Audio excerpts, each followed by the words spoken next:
So what we're looking at here is, well, obviously where the toilet used to be, and in fact, it's in parts right now. Part of it's laying in the bathtub, the lid's laying over there, the stool's laying over there.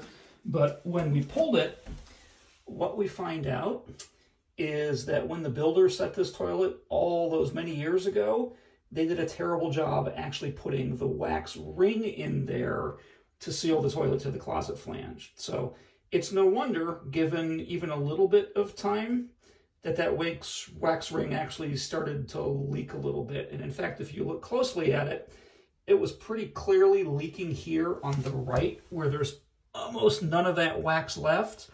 And then the wax itself was actually obstructing the outflow from the toilet and partially obstructing the drain here at the closet flange. So now I get to do this wonderful job scraping all the old wax out of there, getting rid of that old seal, cleaning it up, and getting ready to put a new seal in there. But it first started to manifest itself with a little bit of leakage right here at the front of where that stool was. So again, an object lesson.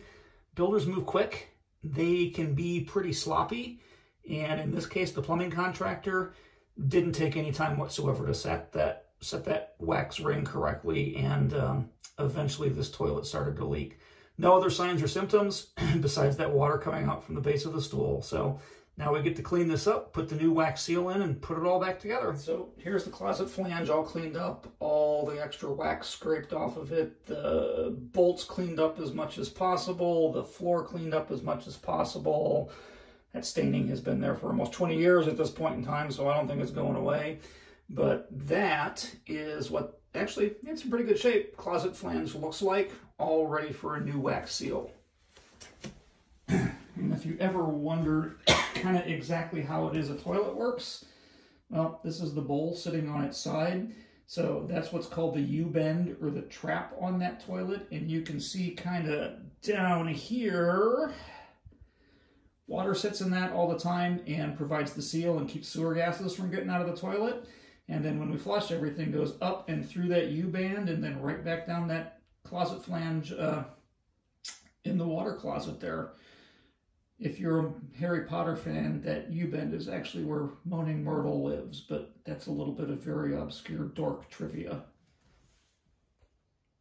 And I should mention, I actually cleaned up the base of that stool as well to get all the extra wax and all the garbage off of that before we go ahead and reset this stool.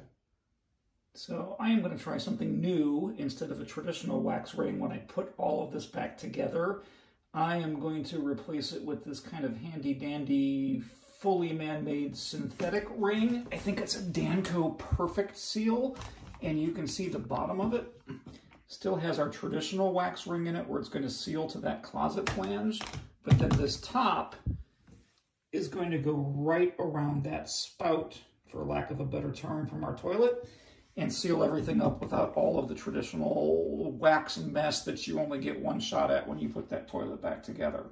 So because the closet flange here is actually mounted a little bit above the floor, we're not going to use this blue part because that's for closet flanges that are below the surface of the floor. And we're going to set this in place, well, in place of our traditional wax ring. Well, there's that new synthetic wax ring in place. It looks like it should be pretty easy to set the stool back on that, compress everything down, tighten it up, and be good to go. So we'll see what happens.